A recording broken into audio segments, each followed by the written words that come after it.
This is Pet Life Radio. Let's talk pets.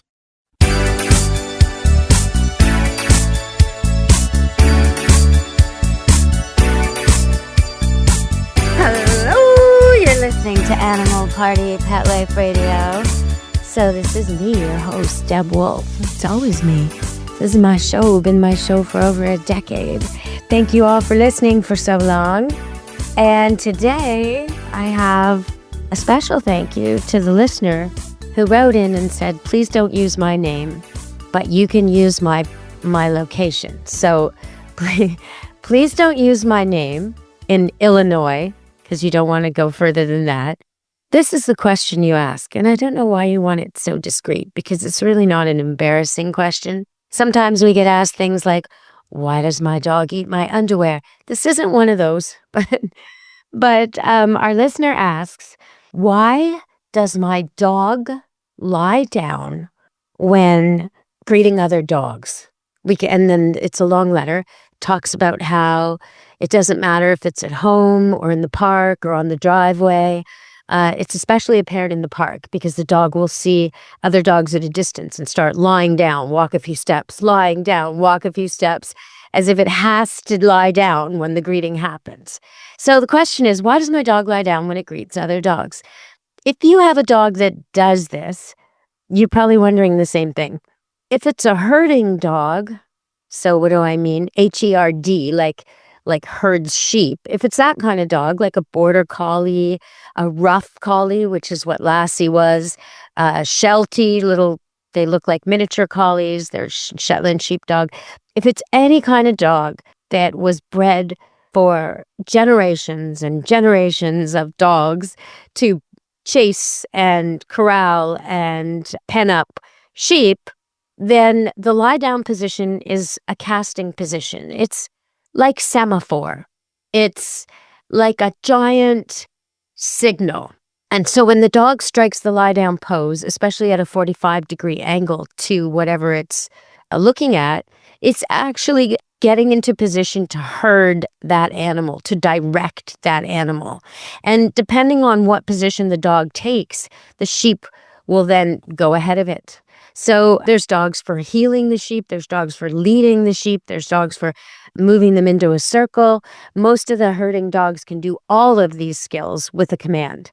And so something like a heeler, a blue heeler, you've probably heard of that, a Queensland heeler, sometimes they're called Australian heelers. They have other names too, but they're basically black and white sort of speckled things, and they're medium-sized, and sometimes you might encounter one that's black and tan, and it's called a Kelpie. It's a very similar breed, not quite the same, but same idea. Well, these are also herding dogs. So they will lie down in position whenever they're getting excited. And at a dog park, they probably will herd the group of dogs that's chasing the leader who has the ball, for example. So that's what they're getting ready to do.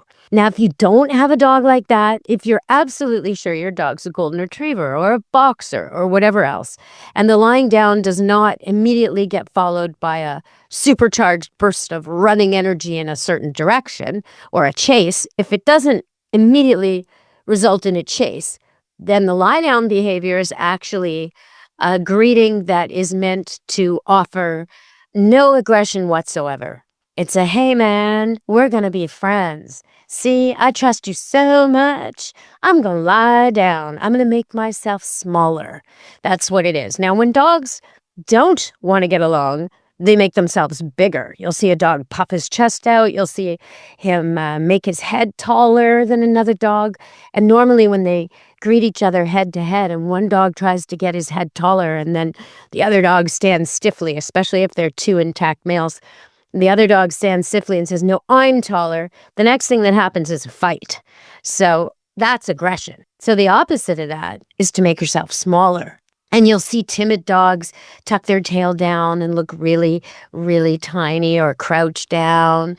Now, if he's not timid and he's very trusting, he's not going to look fearful when he greets other dogs because he wants to greet them. And maybe if he's a big dog and he's super dog friendly, he might have started this because he doesn't want to scare other dogs. He sees a Chihuahua or a Beagle or a Terrier or whatever in the distance, and he thinks, oh, new friend, I better not scare him. I'll just lie down and show him how small I can be. So it's a very, very, very good signal. If you're thinking, well, it doesn't sound submissive. No, it's not submissive. Submissive would be rolling over on your back, would be urinating. There's different things that dogs do when they want to truly submit. This is more like, peace, man. I come in peace. How's it going? All right. So that's the closest equivalent I can do. And I really want to thank you for your question. Please keep sending your pet questions. I love it when you sign them. You don't have to use your real name. You can come up with a cute name or sign it, Mindy's owner or Mindy's human or whatever, but it's nice if I can just say a little bit more about you and your circumstance or even your real name. That's okay too on Animal Party Pet Life Radio. We're going to go to break and talk more dogs and cats. Stay tuned on Animal Party.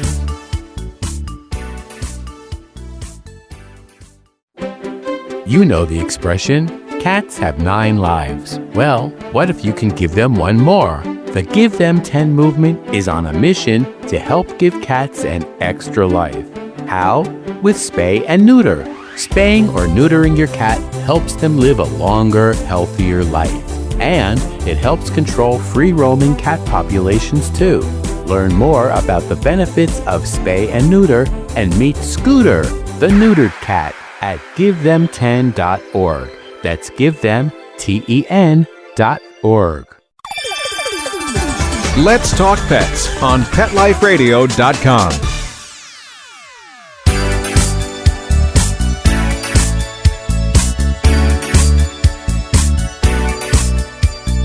Hello, you're listening to Animal Party on Pet Life Radio. And a while back I got a request to do a pet joke every week. But I don't want to do that. I like doing them sometimes. And sometimes a recipe, and sometimes a test, and sometimes a trick. So this week I don't really have a joke for you, but I kind of was thinking something really funny the other day. So we got this dog, and we took in this lab that was supposed to be social and friendly and loves other dogs. And I was typing about it. I was texting to my staff, and I said, the lab we took in, unfortunately, is a humper, Humper. He's a humper, which normally there's protocols for that. We got to make sure he's not irritating other dogs, and he's with dogs he won't hump when he's inside or he's by himself. And a lot of times people with humpy dogs think they're friendly, so they book them in a group room. And of course, nobody wants to be humped by the horny dog on their vacation. So all the other dogs are like, leave me alone until they lose patience. So we have protocols for a humpy dog. So this one comes, he's supposed to be social and friendly, but he's just so overexcited. He's trying to hump all the dogs. So I'm texting about it, and I text, the lab we took in is a humper. And then I wrote, bummer. And I texted it, and I sent it. And then I wrote, no pun intended. All right, well, that's a little dog kennel humor for you. Comes up in the workplace once in a while. I have decided to train my polka dot poodle that I've been telling you about, and possibly Dorita the golden doodle, who are both spayed and retired and quite young still. I've decided to see if I can train them to find chanterelle mushrooms. And that's because I'm at a lab who does it. And also because I've always wanted to do that, but I never had a sample. And last week I found a sample, so I know where to go to find them again. So it's a bit of a rigged search. And that's exactly what you need to train a dog to find something, a rigged search. You got to make it really easy and really simple and really straightforward. And you put the dog on leash and you tell it what you want it to find. And then you kind of direct it to find that thing the first time, or 2 or 3 or 4. And you might even take that thing and hide it in a sock and place it in your house in different places and make a game out of it. Because you're trying to get him to hone in on the mushroom smell. And once he's done that, the specific mushroom, and he connects it with a command like, go find chanterelles, which is what I'm going to tell them. Because you don't want it to be a word he hears other times or a word he confuses with other things. Anyway, so that will be it. If you've already got your dog knowing the go find the ball, go find the bone, go find the treat, then half of the trick is already learned, the search part. Now, I haven't really done that with Polka Dot and Dorito, so I'm probably going to start doing that as well, the go find. So you got your dog and he wants his cookie, and instead of just giving it to him for sit, you make him sit, stay, and you walk 10 feet away and you place it down on the ground and you say, go find the treat. And of course he does, right? And the next time, maybe break the treat in a few pieces, because you're going to do this a few times. The next time you make him sit again and stay, and you walk a ways away and you place the treat, and then you walk away from the treat and you tell him, go find the treat. And he does. And then the next time you maybe hide it just a little bit. I mean, he sees you place it. He knows where it is, but you hide it behind a chair or a sofa or a lawn chair or a stump or whatever. And then, good boy, every time he finds it, good boy. And I would suggest you always have him on a leash for this. So he drags you over there, good boy, and he eats it, and oh yeah, right on. So now he knows go find. Now you might say go find the ball when you're in the middle of a fetch game, and do the same thing with the ball. So now he understands he can find different things.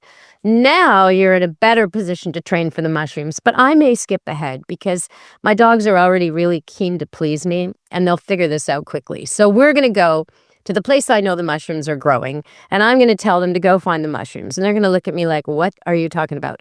And then I'm going to walk them over to the mushrooms and make them sit beside them. This is pretty tricky. This one's important here.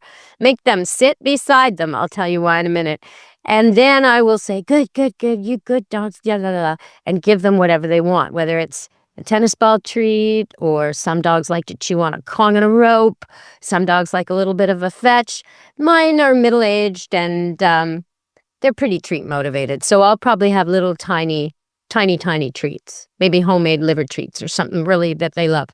So if they find the mushrooms, they get rewarded. And what happens then is they're not only honing in on the mushrooms, which, I mean, I could buy some from the store and start the training in the house already, but they're also honing in on what grows with them.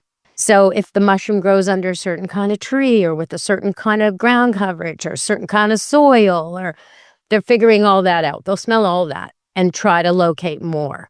So they won't just take you back to that spot.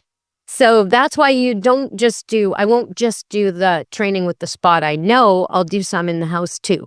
So they don't think, oh, she means take her back to this spot on the earth. No. I mean, take me back to any spot that smells like mushrooms.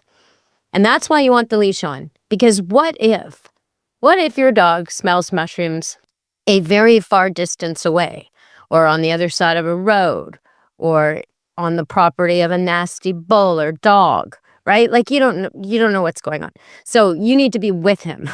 Even if he's GPS tracked, which is a good thing too, then you'll know where he goes, but you won't be with him if he trespasses to find the mushrooms or something else that you should be preventing. So put him on a leash for this. So that's my chanterelle talk, except for why do we make them sit beside? Because that dog I met, and he's such a wonderful dog, really. Rocky. He's a black lab who lives on the ocean and does all kinds of things for his owner. And actually, after break, I'll tell you what he was doing for me, even though I didn't really ask him to. But so Rocky, unfortunately, he's amazing at finding the mushrooms, but according to his owner, he always sits on the mushrooms. He sits on the best and biggest of the group and says, look what I'm sitting on. So they can tweak that with a leash and rewarding him to sit beside the mushroom and never giving him the reward when he's on the mushroom, not scolding him, but just sort of moving him aside and giving him the reward when he's on the side repeatedly. But it's a slight mistake, but who wants your food to be sat on by a dog? Not really. I mean, you can wash it off, you can brush it off, but better to teach him to sit on the side. Okay, we're going to go back to another break, last break of the show. And when we come back, I'll tell you what Rocky did for me. A total stranger, right? I'd only met him the odd time. Never walked him before. What did Rocky do for me at the beach? Well, I'll tell you. If you want to see Rocky doing it, you can go to Deb Wolfe Pet Expert on Facebook, and I'll post a few pictures of Rocky and me on our beach adventure. Okay, everybody, stay tuned on Animal Party Pet Life Radio. Take a bite out of your competition. Advertise your business with an ad in Pet Life Radio podcasts and radio shows. There is no other pet-related media that is as large and reaches more pet parents and pet lovers than Pet Life Radio. With over 7 million monthly listeners, Pet Life Radio podcasts are available on all major podcast platforms. And our live radio stream goes out to over 250 million subscribers on iHeartRadio, Odyssey, TuneIn, and other streaming apps. For more information on how you can advertise on the #1 pet podcast and radio network, visit PetLifeRadio.com/advertise today. Let's talk pets Let's talk pets on Pet Life Radio. Pet Life Radio. PetLifeRadio.com.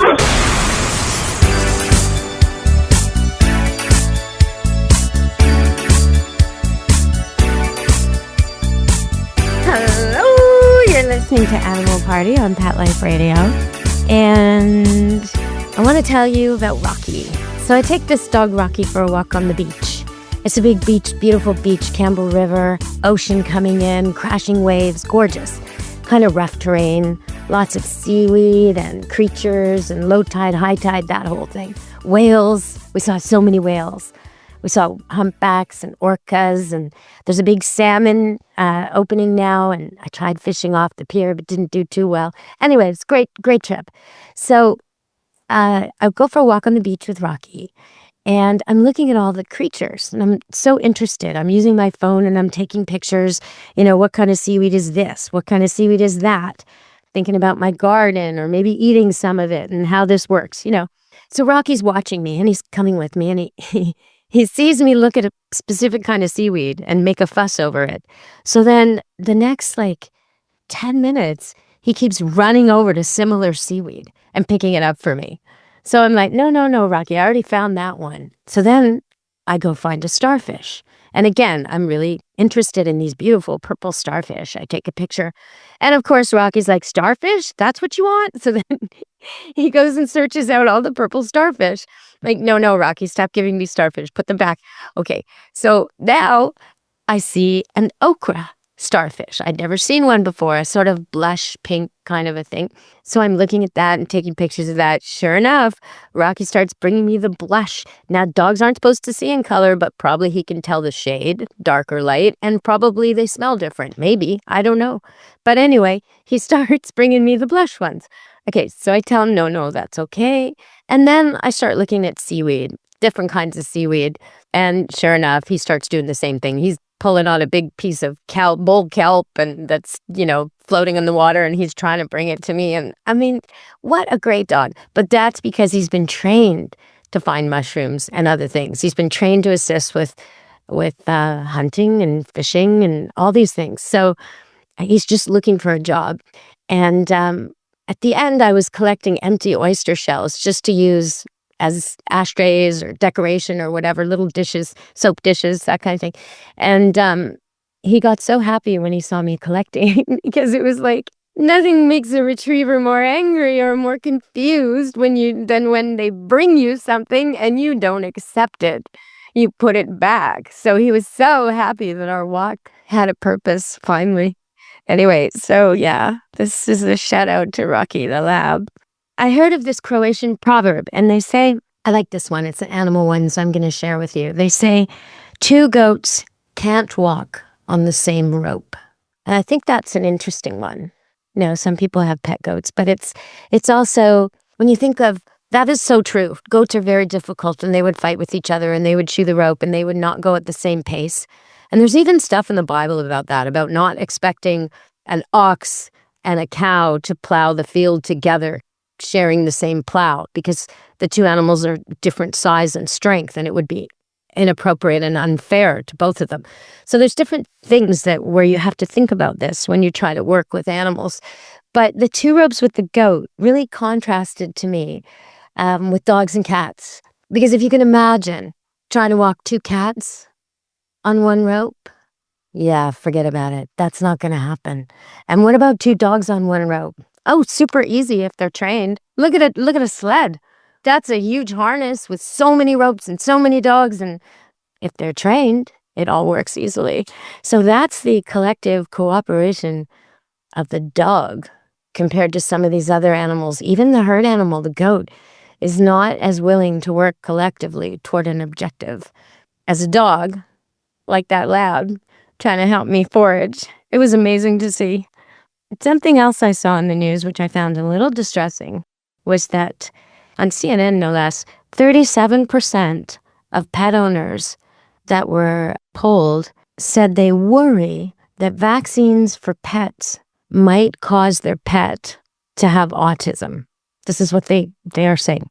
And I'm just stunned at this. How can this possibly be? Because there's no evidence of that. Nothing. Next time I have a vet on, we will talk about this. But honestly, there is no evidence of any of that in any way. This is just total hooey. And if you're worried at all about vaccine protocols when your puppy is young or when your dog is old, talk to your vet. They can divide up the doses so they're less amount more often, if you like, when they're really little, especially if you've got teacup or toy or a tiny little puppy. And when they're older, they can get tested to see if they no longer need vaccines. But the rest of the time, they need them and they help them. And if you ever go to a third world country and look at the impoverished and pathetic and horrible health of the wild animals, stray animals, and there, you'll know what I'm talking about. They need this stuff. So just get them their vaccines. They're not going to become autistic. All right. There was a comedian joking about this, and he said, "Oh, I had my golden retriever or my German Shepherd was autistic. I had it for years, and I loved it a lot, but it was autistic. It never spoke once. It was nonverbal." Yeah. Okay. This is not a thing, people. Autism in dogs and cats is not a thing. It's not a thing. This is some kind of weird rumor that can cause a lot of harm. Rabies is a thing. Rabies and distemper, they're things. Parvo is a thing. Parvovirus is something that puppies get. And feline leukemia, these are things that you don't want your dogs and cats to get. They die. They can be extremely contagious. And they die. So please, get your vaccines, everybody. All right, that's my word to the wise today. And from me and Pet Life Radio, be good to your animals. From Animal Party and Deb Wolfe, ciao meow. Let's Talk Pets, every week on demand, only on PetLifeRadio.com.